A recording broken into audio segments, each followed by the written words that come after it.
just want to make sure that if people can't attend this session, that they still get this very valuable information. And I will introduce our presenter. Jessica Begnaud has over 7 years of higher education experience in student affairs at the Office of the President and Finance and Operations, and now serves as the Student Employment Manager in Human Resources over the Student Hiring Hub. She earned her Bachelor of Arts in Mass Communication with an emphasis in English from Sam Houston State University. Yay. Her passion for helping others and connecting with the SHSU community is what continually motivates her to improve the onboarding process for all new SHSU employees. Please welcome Jessica to the Learning Academies today. Thank you, Jessica. Thank you, TJ. Thank you, everybody, for break right now. If you need to go get it, that's important to get through this. Tresha, do you have a question before we get started, or was that an accidental hand raise? She's doing a hand clap. I think she says you can go ahead. Okay, so I'm going to go ahead and share my screen so that we can get the presentation going. And as TJ mentioned, this is going to go over some hourly student hiring updates. I do want to mention that this is not going to impact the process that you're currently doing in People Admin. Your process is going to remain the same with the way that you're hiring students. This is going to more impact the back end with what students are seeing for onboarding.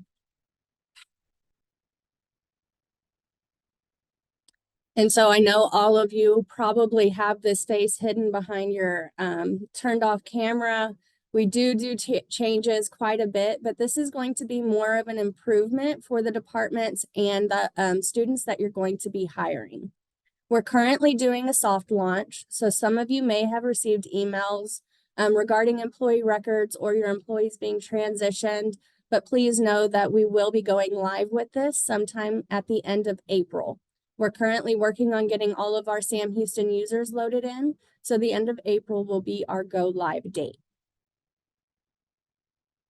Here's the agenda for this morning. First, we're going to go over some student employment policy reminders over HR 27, some orientation and I-9 requirements, some job posting updates that we've come to find that will be more useful for you from our previous training, an introduction to employee records, some key changes you as a hiring department will experience, a training survey, and then we'll open it up for questions at the end. But you are more than welcome to ask questions as we go through as well, through the chat or by raising your hand. So for our first slide, some reminders about HR 27.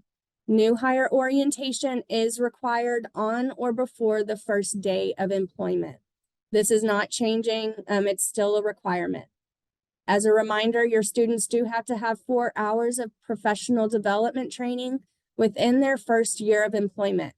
If you started hiring students back in August, so August 1st, when People Admin went live, please know that they're going to be getting close to their year of employment, and we will be checking to see if they have completed their 4 hours. So please check with your students, review their transcripts, or get with our talent management team, and they can help you to see how many training hours your students have completed. Hourly student positions must be posted in People Admin for a minimum of 5 days. You'll no longer be able to waive the option to waive the posting. You're going to be required to post a position in People Admin. We'll get into more detail about that a little bit later in the presentation. Hourly students can work a maximum of 28 hours per work week, and that work week at the university is Saturday through Friday. So if you're a department that has students working over the weekend, please keep that in mind with their weekly schedules as well. The last one is hourly students cannot be in a GA position concurrently. So if you're hiring a graduate student in an hourly position, please know that they cannot remain in their grad position at the same time as the hourly position. Orientation and I-9 requirements. At orientation, when your student shows up, they're required to have their original unexpired supporting documents for their I-9. If they do not have those documents with them, we will turn them away from orientation and ask that they reschedule. This was the only way that HR was able to get a handle over the I-9s to make sure that the university remains in compliance with the Department of Homeland Security. You have the ability to review the list of acceptable documents that your student needs to turn in at orientation, either at the interview stage or when you're offering that position. So we are asking that departments please help us communicate with students the requirement of having their supporting documents for their I-9.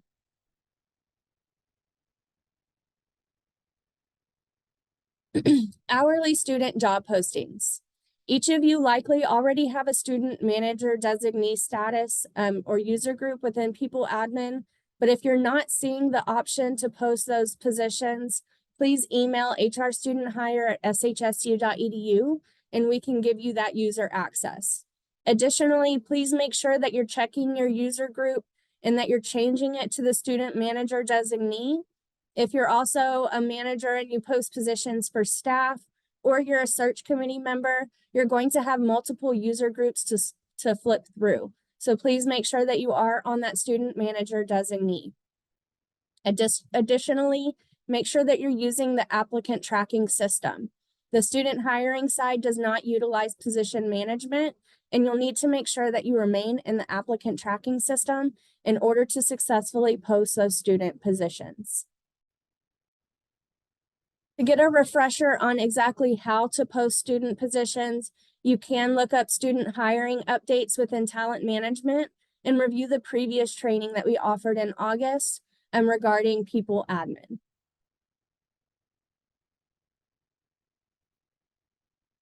So one note that I want to make in regards to posting hourly student job positions. In the contact information box on the job posting that you're putting, if you have an individual within your department that you'd prefer to be contacted about the student's progress through onboarding, under the contact instructions summary, please list HR contact and then put that individual's name. That is the contact that we would utilize as the supervisor and for all emails that we send to the student as the CC. If you do not have another individual, I'm going to pick on Tresha because her name's sticking out to me. If Tresha is posting this position for rec sports and she wants to be that contact for the student hiring, she would not need to list anyone else under the contact instruction summary. And instead, we would use Tresha as the main contact for that job position. If you need to close or fill a position in People Admin, after you have had all of the applicants to the position that you would like and you want to begin interviews, if you do not want anyone else to be able to apply to the position, you can email HR Student Hire requesting that we close your position. This is just going to stop your position from being searchable and receiving any more applicants. After you have interviewed all of your students, you've hired the students that you would like to work in your department, and you want to notify the other applicants, thank you for applying. You are not selected, but we would like for you to apply in the future. Then you're going to email hrstudenthire@shsu.edu requesting that we change the position to filled. That filled status within People Admin is what sends out that notification to the applicants that were not selected for the position. So I mentioned earlier, job postings are required. All departments are going to be required to post your positions in People Admin. They cannot be waived.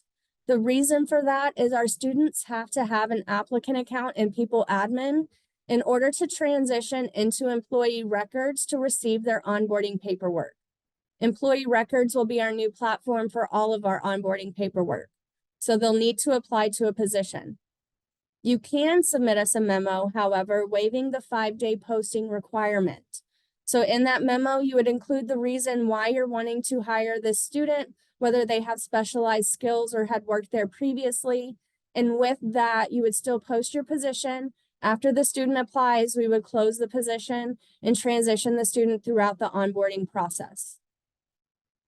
On the same hand, if you have a student that you're wanting to hire in an additional job, and they're already employed in another department on campus, you then can waive the job posting since they do not need to complete paperwork.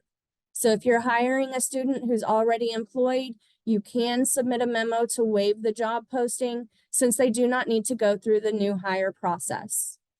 You can email hrstudenthire@shsu.edu with all completed memos or any questions that you may have in regards to student hiring. So now we're going to get into hourly student onboarding and exactly what changes you, the department, or the student are going to see as a part of employee records.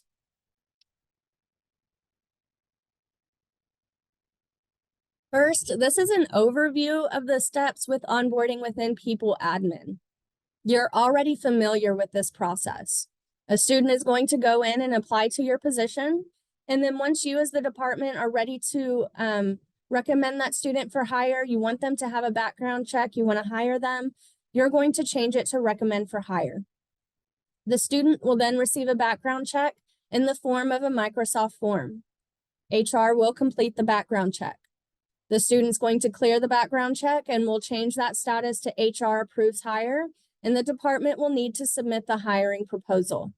The biggest change around this HR approves hire is that we need departments to submit hiring proposals as soon as possible. So as soon as you receive that email notifying you to submit that hiring proposal, please take a few minutes and go into People Admin to submit that information. We have to have a hiring proposal as well in order to transition the student into People Admin. So whenever we receive that HR approves hire, we're now going to be creating the EPAS immediately, and it's going to be held in Tracy's EPAF approver queue. It's going to hold there until the student attends orientation and completes all requirements. So please, when you get that notification, go in and submit that hiring proposal. HR will then submit the EPAF and transition the student into employee records. This is where employee records is going to send the students what we're calling an onboarding checklist. This is going to contain all of their onboarding paperwork, some student resources, and their I-9. So our background check process is improving, and it's going to be for the better. We were currently using SharePoint for our onboarding paperwork and our background checks. We didn't have control of that process very much, and it was extremely manual.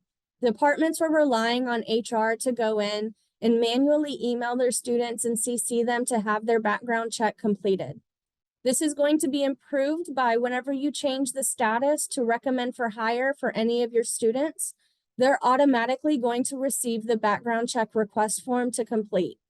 We have updated that background check request form, and it is now in the form of a Microsoft form. So whenever they receive that form, they'll be able to attach their ID or Bearcat One card the same way they did previously, and then they'll submit it over to HR. It will then be added onto a shared spreadsheet for our administrative team in HR to process those background checks. That means you no longer have to wait on HR to send those background checks. So it should streamline that process a lot more for the department as well as the student. If you try to go to the HR website right now to find our previous background check request forms, they are no longer available. Whenever we change that recommend for hire notification trigger in People Admin, that's going to be our hard change into employee records. Since our current background check triggers off the onboarding paperwork, once we end that old background check process, we'll completely transition into the new process with employee records. For the hiring proposal, you should be familiar with this process already. For our new hire student employees, hiring proposals are required, and we do ask that they're submitted promptly. Please include the department position number and the funding in this hiring proposal. Do not include the position requisition number that you get from People Admin. This is going to be the 9N position number that you have for your department. If you're also hiring your student in a CWS position, you'll also need to complete the college work study new hire EPAF requests and requirements.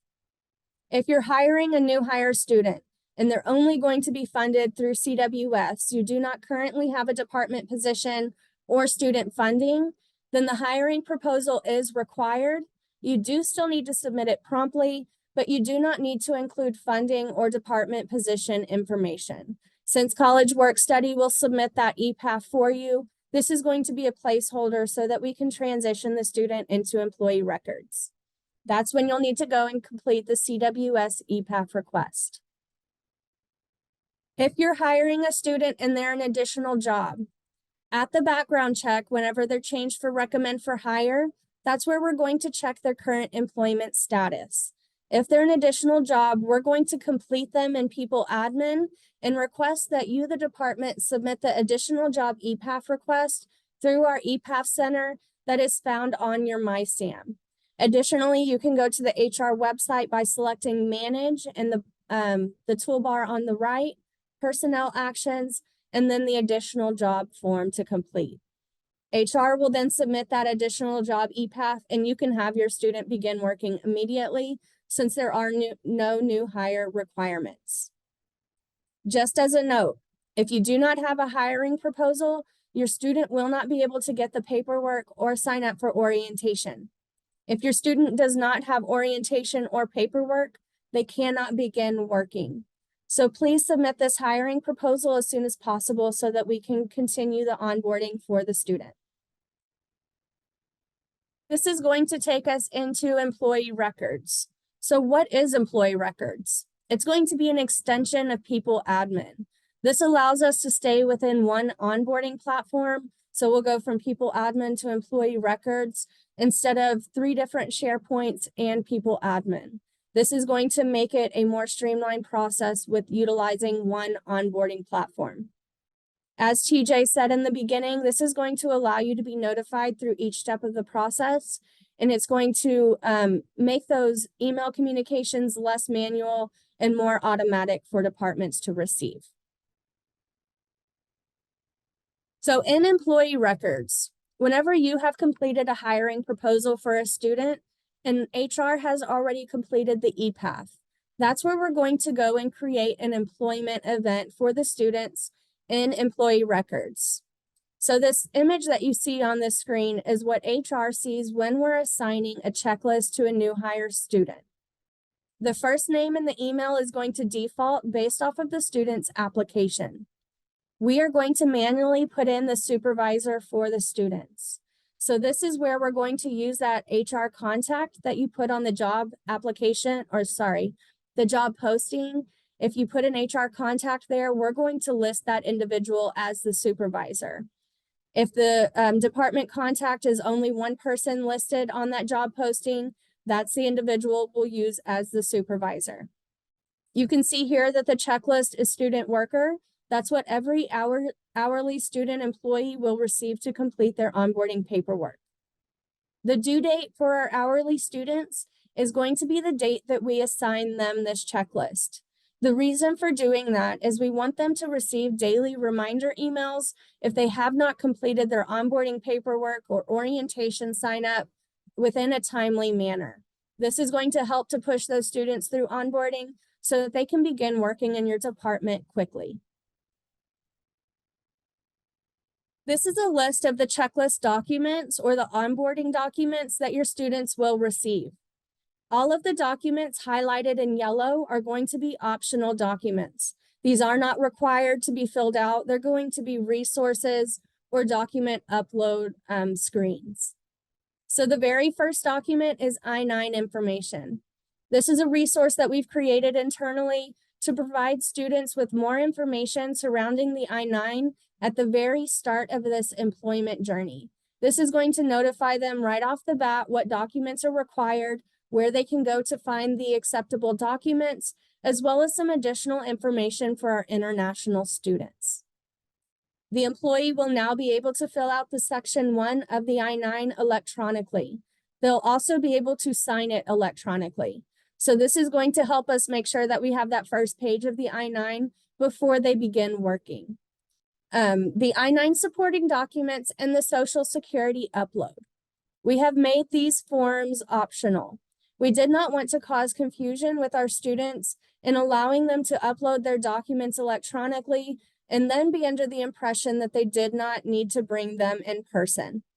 On each of these forms, we are reiterating the requirement for them to bring their original unexpired documents with them to orientation. So they do not have to upload their documents here. They do have the option to do so. If they do upload those there, then HR will print out those documents and take them to orientation, review them against the original documents that the student provides, and we will not have to make copies or take their original documents. We can utilize the copies that we've printed from employee records. A social security card is required for payroll and tax purposes. So if the social security card is not a part of their I-9, we can accept that as a copy. But please communicate with your students. Most often with our hourly students, we find that their parents are keeping their birth certificates or their social security cards at home in a lockbox. And so you need to communicate with those students the importance of getting copies of those documents or getting their originals to bring with them to orientation. The employee statistical data, disability, post-offer veteran, and the other following forms are going to be the required employment forms that they're currently filling. With this process, we were able to eliminate the pre-offer veteran and the pre-offer disability, since those are included as a part of their application and people admin, as well as the candidate information for their position form. So we've eliminated 3 electronic forms as a part of this process for your students. The student orientation schedule for spring 2024 has recently been updated. It includes QR codes and links for students to sign up for orientation for April, May, June, and July. We'll be consistently updating this onboarding or orientation schedule so that your students will consistently have the dates upcoming for orientation. Communicate with your students when you're wanting them to begin work so they have a better idea of exactly when to sign up for orientation. The hourly and grad work expectations is going to include information for hourly and grad students to get to review before they get to the department. So this is going to be about communicating with you as a supervisor if they cannot make it to work on time or unable to make it to work. I'm communicating with you about expectations and dress codes, 20 hours a week for GA students who are in a 0.50 FTE. It also includes a link to the academic affairs policy for graduate employees and HR 27 for our hourly students. The student resources is going to include different resources that are available to our students on campus. I am going to do a live demo and I'll show you what these resources look like. Informational links will take them to Student Services for Disabilities, the Student Health and Counseling Center, and some other areas that they would need to access immediately, such as payroll. We've also included a student hiring roadmap. This is going to be a visual for the students to follow to see where they are in the onboarding process. So this will take them all the way from application into, sorry, let me get the light to turn back on really quick. I haven't moved enough. One moment. Okay, sorry about that. The student hiring roadmap will show them from the application all the way down into completing orientation and onboarding and notifying their department that they are ready to work. The very last form that the student is going to complete is a checklist completion acknowledgement. This checklist completion acknowledgement with the student is going to have them acknowledge that they signed up for orientation, and they're going to have to enter the date that they elected for orientation. It's going to confirm that they have completed their I-9 and that they're gathering their original supporting documents and that they have completed their onboarding paperwork. After the student completes Jessica, this can I check, stop you for just a second? of course, We do have a question that came in. If we have an additional hire student, can they start immediately or do we need to wait until we get confirmation from the hire memo that we send to HR? you can send the hiring memo, but if you know and have received confirmation from HR that it's an additional job, at that point, when we're asking for you to submit the EPAF request, we're going to let you know that they can begin working. We do not need a new I-9 or onboarding paperwork, so there's not really any holdup in HR besides that EPAF. So if you get that additional job EPAF request submitted, we will make sure to get those processed within, I would say, 2 to 3 business days. In our busy hiring periods, August and September, there may be a little bit more of a delay but we do strive to make sure that we get all of those EPAFs submitted in a timely manner. So your additional job students should be able to begin working as soon as you would like. Just make sure you're communicating with HR. Was there any other questions so far? Not at this time. Okay. So with this checklist completion acknowledgement, the student has signed it and it's been sent over to HR. HR is going to hold this checklist completion acknowledgement and our need to be completed tasks until the student has completed all HR requirements. That's I-9, paperwork, and orientation. We also need to make sure we have a social security card on file. After we have all of those requirements from the student, HR is then going to sign this checklist completion acknowledgement, including a comment of when they came to orientation and completed the requirements.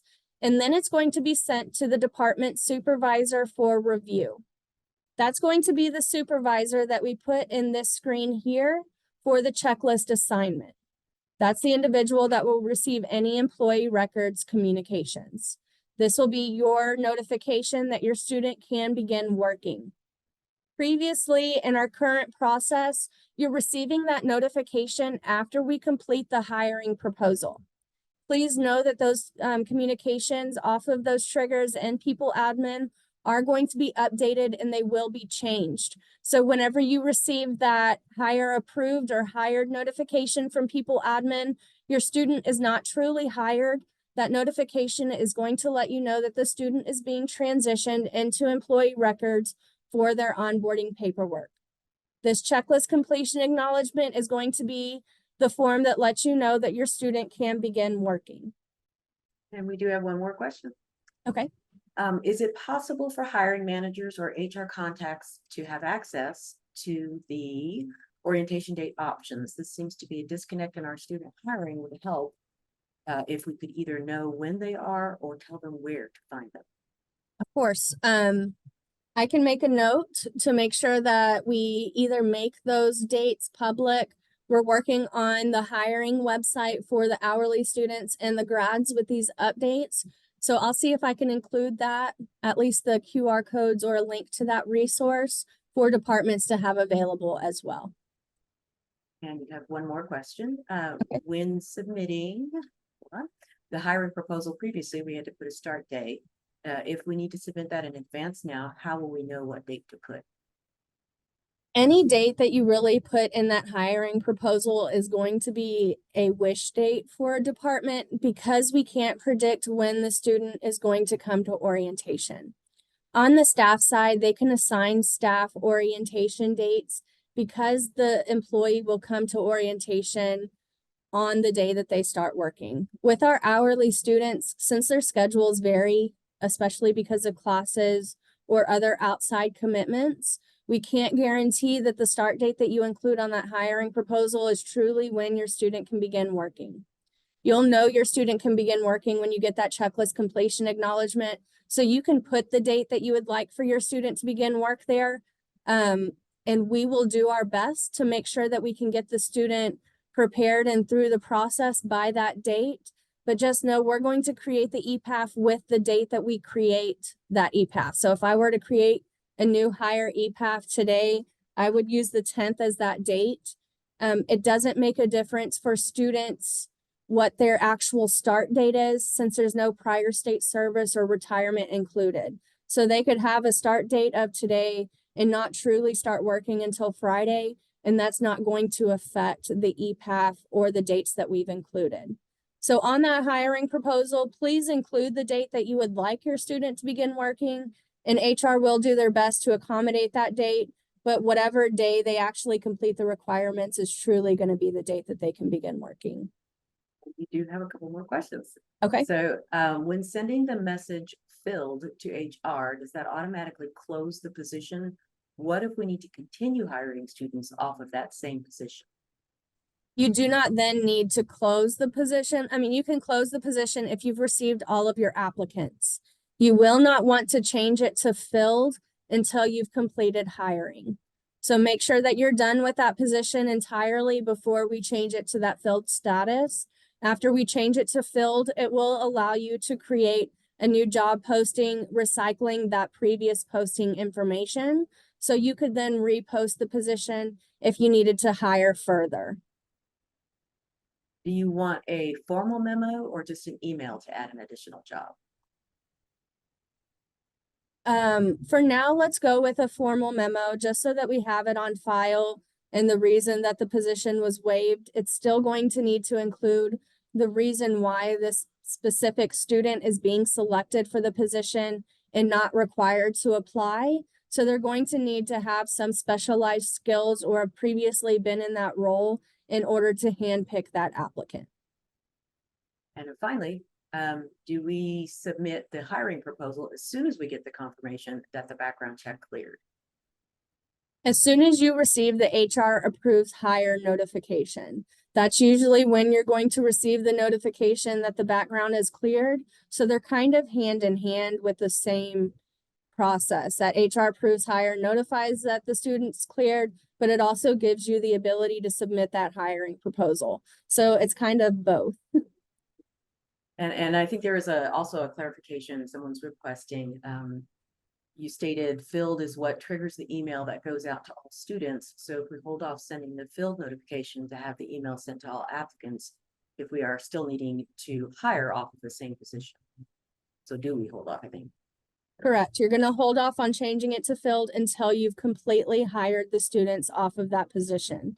If you've changed it to filled, you're no longer going to be able to hire students. So you'll need to make sure it remains in that closed state while you're still hiring students. Only change it to filled once you've completed hiring. And there's another one. We only need to submit the waive memo for an additional job if they do not apply, correct? If they apply, Correct. then we can just submit the EPAP request and move forward. That's correct. That's it for now. Okay. So how do you get to employee records? The same way that you navigate in People Admin to the applicant tracking system or position management, you should now see the employee records with a little green man and a circle. You'll select this and it will take you into employee records. If you're not able to get in, please email us. We are working on getting all of our Sam Houston users loaded in. So if we know that you do not have access, that'll help us to make sure that we get you the access that you need. So as an overview, what's changing for you as the department? All students are required to apply to a position in People Admin. So you as the department are required to post your position in People Admin. Background checks and paperwork is now through employee records and will no longer be through SharePoint once we go live at the end of April. I'm now going to get out of my presentation and try to share my screen so that I can give you all a live demo of what employee records looks like, how to navigate there, and what the student is going to see with their forms.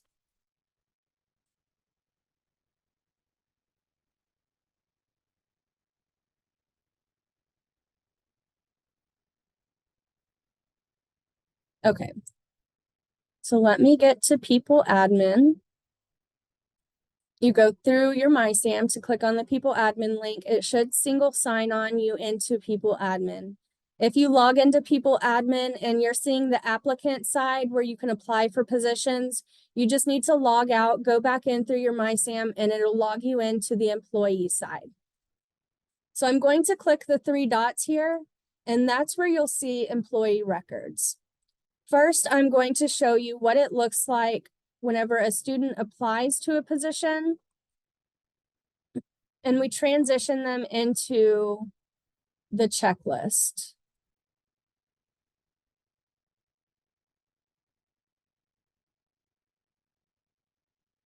Position move, give me 1 second.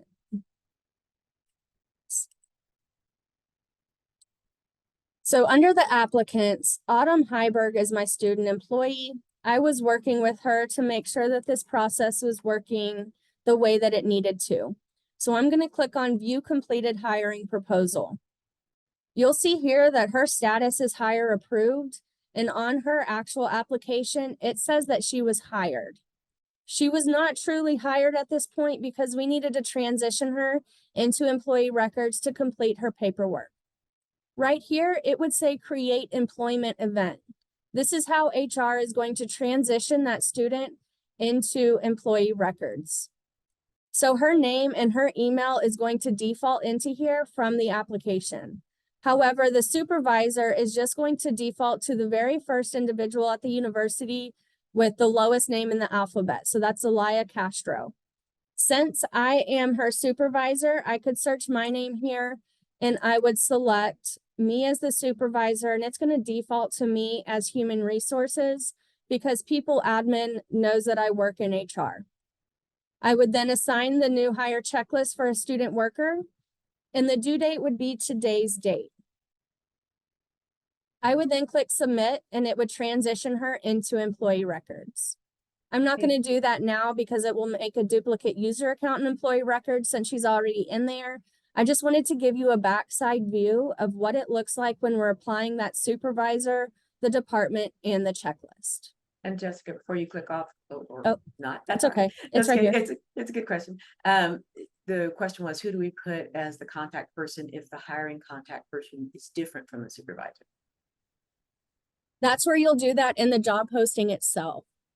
So whenever you're filling out that job posting, if I was posting a job in HR, but it was going to be for Jessica Smith and they were hiring a student on the administrative team, whenever I posted that position, I would put my name as the position contact, but then I could put Jessica Smith as the HR contact. That HR contact on that job posting would be who I utilize right here. So just to give you a show of what exactly I'm talking about and where that would be, on this job posting, here's the posting details. As you scroll down, there's contact information right here. Since I posted this information, my contact information is listed. If this was for Jessica Smith, I could put contact instruction summary, HR contact Jessica Smith. That's who I would utilize as that supervisor. So whoever you're wanting to be notified is who you need to include right here on the posting itself. Do you think that answered the question?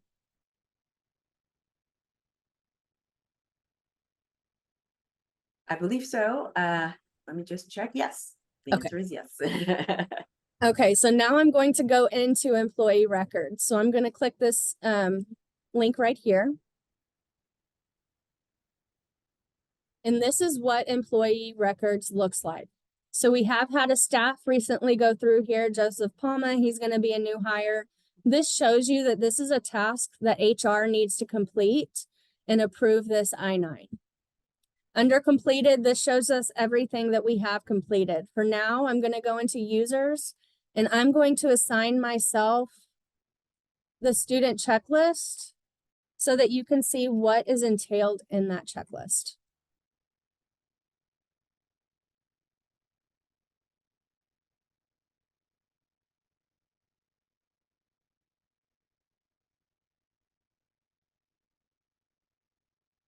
Okay, so now I'm going to go to my tasks, and this shows you all of the tasks that I have to complete as a student worker.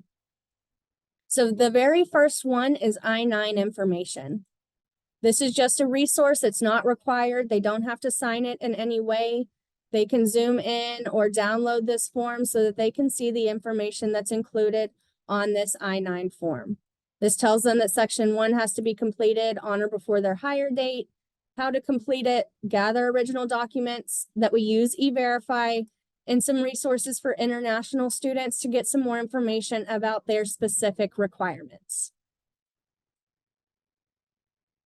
The I-9 itself is the same I-9 that you've all seen recently. It's our updated I-9 form. They can go through and fill this out just the same way that they would on paper.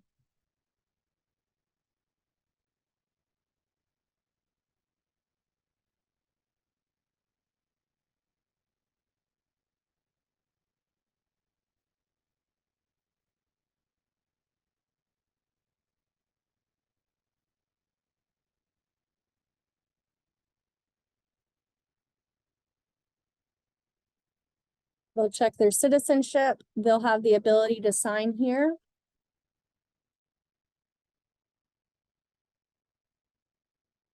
click OK. They'll put today's date. And then they'll click Save Final.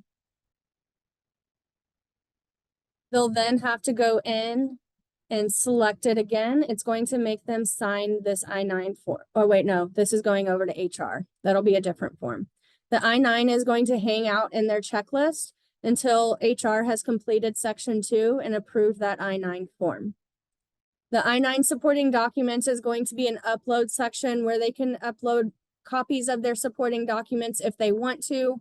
It's going to default with the name of the employee, so they don't have to put that in, but they do have to bring these in person. They have the ability to upload them here, and then they'll click Save Final.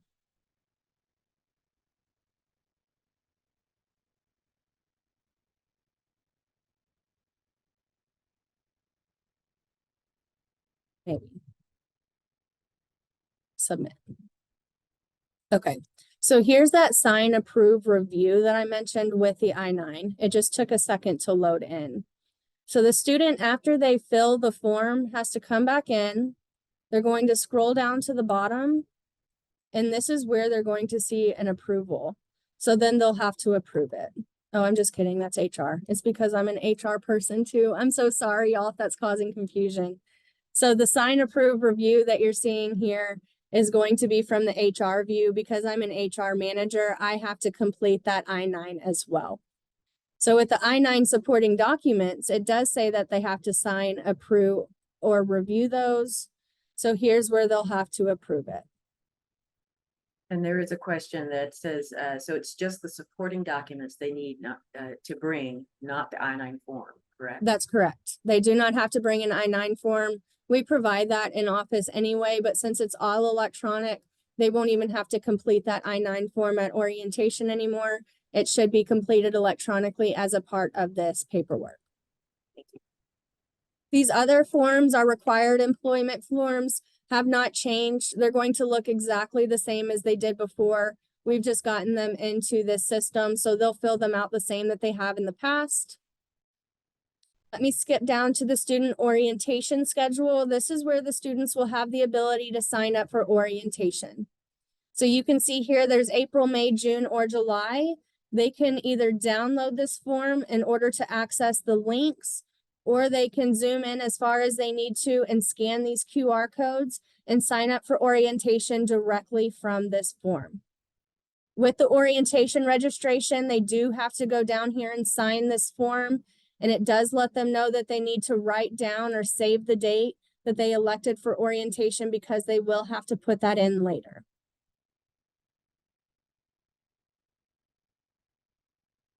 Our hourly and graduate work expectations. They can also download this form or zoom in on it. This is going to give them different expectations required of them as student employees here at the university.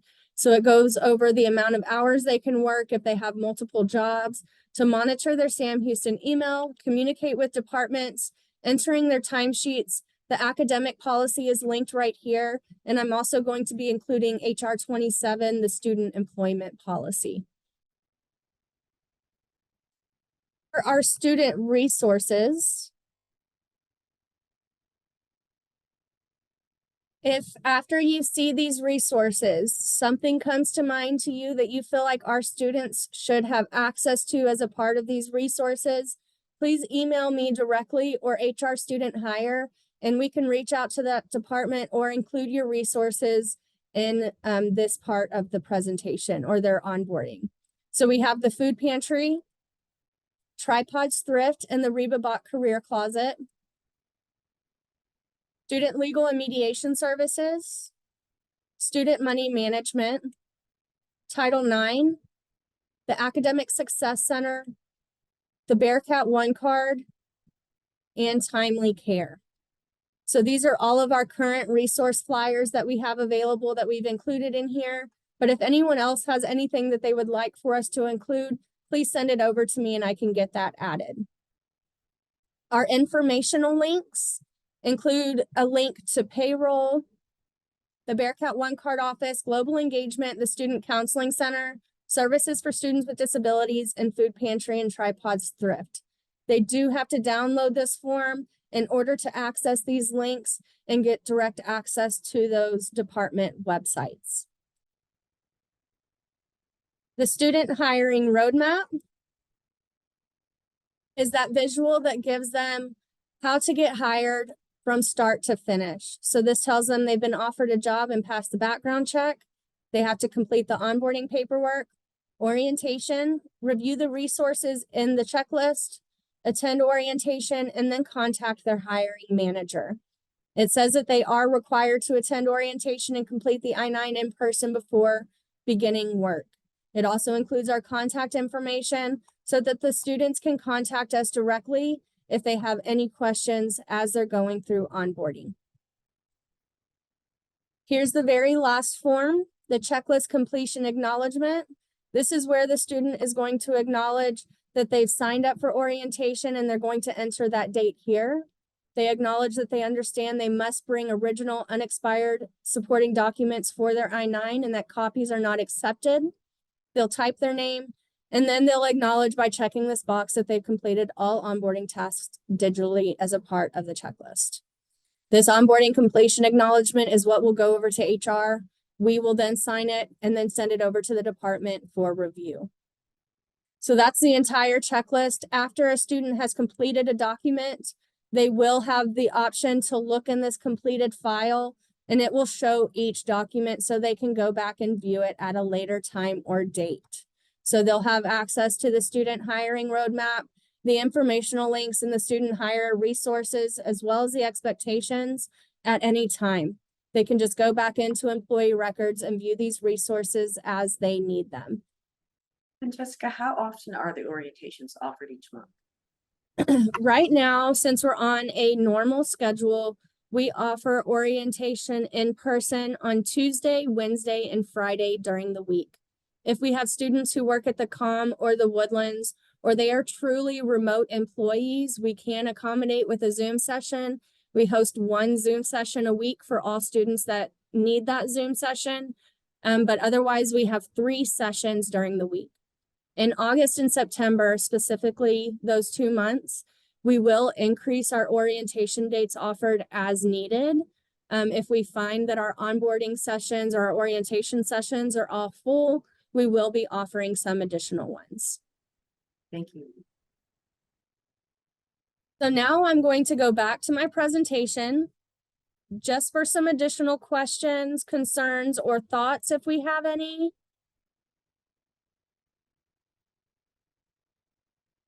And if not, I'll hand it back over to TJ for the training feedback. Thank you so much, Jessica. That's a lot of really good information. And I believe we're going to be adding your slides to their transcripts in talent management. So if you have some questions about it, and obviously this is being recorded, so we're also going to be putting this session into talent management in a few days. It has to be closed captioned, but that'll be an additional resource for you to go back to and look at if you have questions or if you want to share that with someone else. But for today, we do want to thank Jessica again, and we also want to remind everybody, if you are showing up differently on the display than you are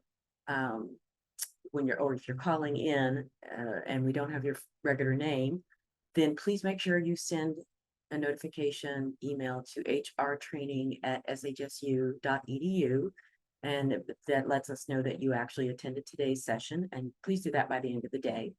The other thing is you see a QR code in front of you, and that QR code is a link to the feedback survey to let Jessica and us know how this went for you, if it was good information, and if it was anything else that you'd like to know. We do actually really appreciate you completing that information. We use it, we track it, we pay attention. And Jessica's doing this again tomorrow for the graduate students, right? I think for those who hire graduate students. So, any feedback you have for today is going to be helpful for her tomorrow. We do actually have one more question for you, Jessica. That just came up. She says, sorry, I want to make sure I understand. Where you select create hiring event and enter supervisor info, that should be the actual supervisor and not the person who is handling onboarding docs, right? No, that needs to be the person that you want to be notified of the onboarding progress. So let me use student legal just because I came from there. So if Gene was wanting Taylor to hire some students for him for their office, but Gene was doing the job posting himself, he could be the contact for the actual job posting if they had questions. But if he wants Taylor to really do the onboarding for the students and follow them through, that's where he would put Taylor as the HR contact. So whoever you want to be notified of the onboarding progress needs to be the HR contact. That's who we will use as the supervisor in employee records. Are there any other questions for Jessica before we sign off for the day? I have one that came to me. Okay. Will the information on the resources, expectations, information links be accessible to view to supervisors somewhere? I'm working on, as a part of that website, some hiring resources for departments, what I'm calling a hiring toolkit. And so I will make sure that that is included for departments as well. If you would like it ahead of time, email HR student hire, and we can always send a copy of those resources over to you or the work expectations. Okay, do we have anything else before we go on? Is there any other clarifications or comments or questions? Because I know sometimes it takes a minute to type it. And if you want us to speak it, you can go ahead and raise your hand, do the raise your hand icon. And on the screen here is my direct contact number. Please feel free to call me anytime.